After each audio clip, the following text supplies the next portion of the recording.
Jangan banyak, ya. Kalau banyak pertanyaan kapan kita mulai. Nah, ini dari Pak Sudino ini, ya, seorang entrepreneur yang berhasil. Kemudian siapa yang pernah dengar tahu tentang entrepreneur atau pengusaha? Nah, coba kita lihat. Nih, gambar 1, gambar 2, gambar 3 ini gambar 1 dengan gambar 2 ini. Nah, kemudian gambar 3 ini.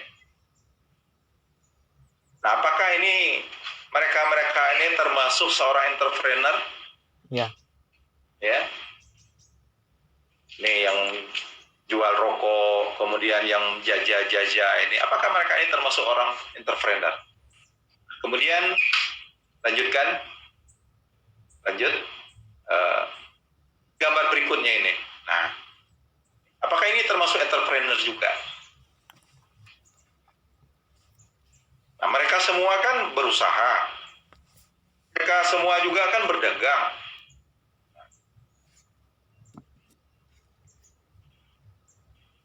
Lanjut, coba dilanjut. Nah, lanjut lagi. Nah, kalau yang ini gimana nih? Nah, buka konter ini, konter, ya. Lanjut. Nah, apakah entrepreneur ini sama dengan berdagang? Entrepreneur tidak sekedar berdagang atau berjualan. Entrepreneur sejati ini menambah nilai dari suatu barang. Jadi kalau dia menambah nilai dari suatu barang menjadi nilai yang punya nilai yang lebih, maka itu entrepreneur sejati yang mampu menginovasi. Jadi kita tidak hanya meniru, tapi mampu memberikan inovasi, ya, perubahan, menambah sehingga mempunyai nilai jual. Nah, coba kita lihat gambar berikutnya. Coba kita perhatikan. Nah, ini, coba. Ini pensil, sebelahnya itu pensil. Pensil, kemudian yang ini pensil juga, tapi sudah ada inovasi. Ada boneka-boneka yang di sini. Nah, apakah harganya pensil yang di sebelah, pensil yang satu ini, dengan pensil yang sudah ada variasi ini, boneka-boneka ini harganya sama? Tidak. Tentu jawabannya tidak. Tidak. Ya. Tentu yang ini ada inovasi-inovasi ini yang sudah kita beri nilai-nilai ataupun kita sudah memberikan perubahan nilai tambah ini, tentu harga mahal dibandingkan pensil yang tidak ada, ya. Nah, entrepreneur sejati itu nilai dari suatu barang yang ada. Dari suatu yang tidak berharga, berharga atau bernilai dengan melakukan inovasi. Inovasinya pertama terhadap produknya, inovasi dalam pemasarannya, inovasi dalam prosesnya. Inilah seorang entrepreneur. Nah, produknya kita lihat tadi, dari pensil tadi, kemudian berubah, ditambah. Nah, pemasaran. Kalau tadi kita lihat yang dilaksanakan yang di atas tadi itu contoh-contoh konvensional. Ya. Sekarang, pemasarannya luar biasa melalui online. Saya ambil contoh para siswa. Para siswa di kita ada Grab. Grab itu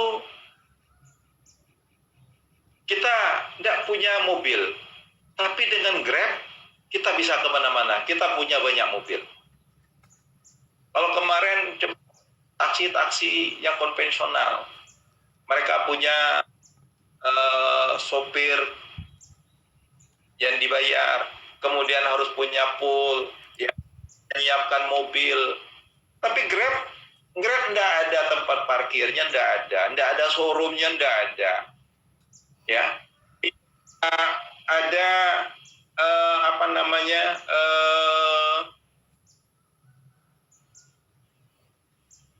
tidak ada. Kalau taksi itu coba lihat Grab, kita bisa pesan melalui online. Ya, dengan online kita bisa pesan berapa biayanya. Ya, itu adalah perubahan inovasi dalam pemasaran. Grab itu luar biasa pemasukannya. Sama seperti menteri kita ya, Pak Mas Menteri kita itu, dia bos Gojek. Nah, bos Gojek, menteri kita itu berapa besar pendapatan dari Gojek itu?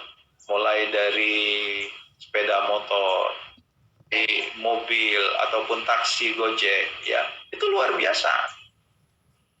Nah, kita kalau sekarang ini dengan kemajuan teknologi ini bisa kita manfaatkan melalui teknologi.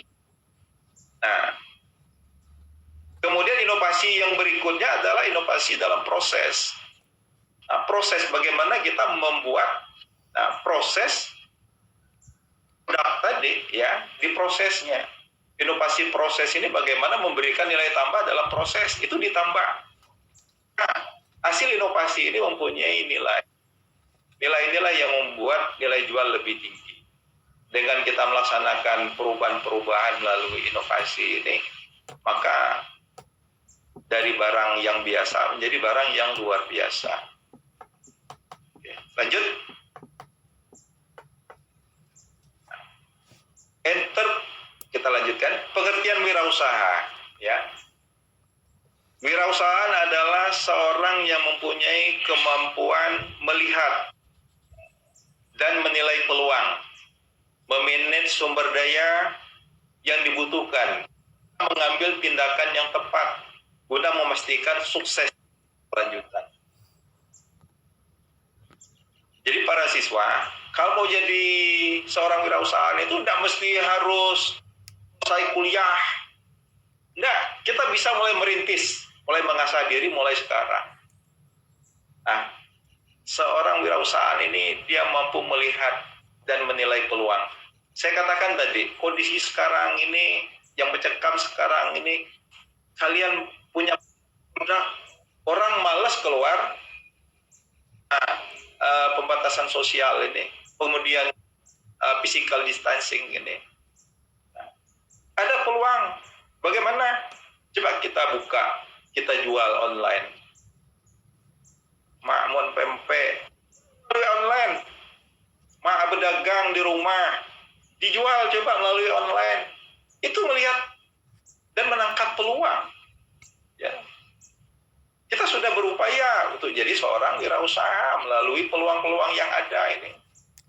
Kita mengambil tindakan yang tepat. Nah, ini sudah mengasah kita.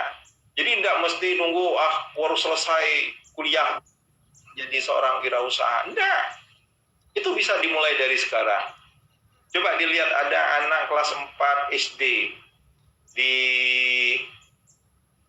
di mana itu yang kemarin dia membuat game online, ya, siswa kelas 4 SD membuat game online. Nah, karena dengan banyaknya waktu dia melihat ada peluang, karena biasa sesuatu dianggapnya bisa dijadikan sesuatu yang punya, dia membuat game online. Ini kan ada, ya. Mungkin para siswa ada membaca berita online, SD membuat game online. Nah, sekarang ini kelas 11, SMA, SMK, apalagi yang jurusan IT. Nah, coba peluang kalian belajar di rumah ini bisa membuat kalian terlatih untuk menjadi seorang wirausaha. Ya. Coba dimulai dari sekarang. Bagaimana kita bisa melihat dan menilai peluang. Kemudian kita bisa memanage sumber daya yang kita butuhkan. Sehingga kita bisa mengambil tindakan yang tepat. Jadi orang yang sukses. Nah, Koban, lanjut. Mana? Nah, tantangan sumber daya kewirausahaan. Nah, tantangan sumber daya kewirausahaan ini yang pertama adalah tantangan persaingan global. Ya, sekarang ini ACTA 2020-2021 ini nanti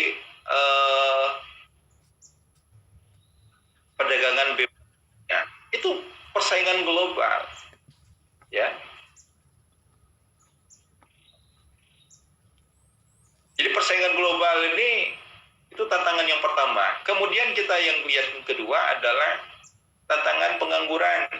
Para siswa sekarang pengangguran tidak di kalangan pendidikan menengah, tamat SMA ada begawi, tamat SMK ada begawi, tamat MA ada begawi, ya.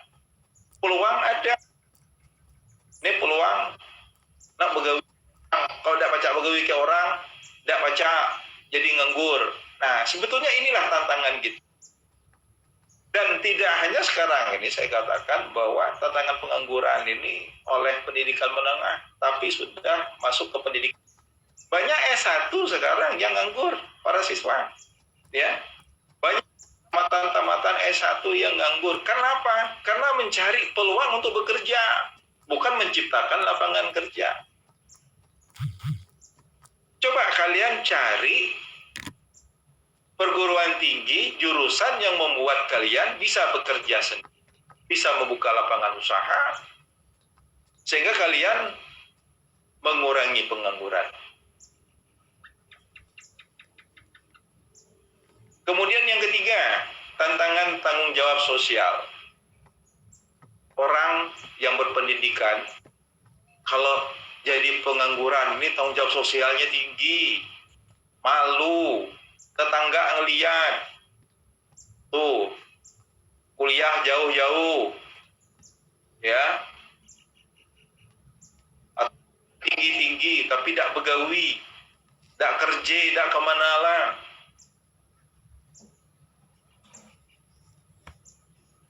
Itu tanggung jawabnya tinggi. Kemudian tantangan kemajuan teknologi. Teknologi terus berkembang. Jadi kalau kita tidak melaksanakan inovasi dan mengikuti perkembangan teknologi, kita ketinggal. Kita akan ya. Jadi kemajuan teknologi ini kita manfaatkan untuk mengembangkan, untuk menjadi orang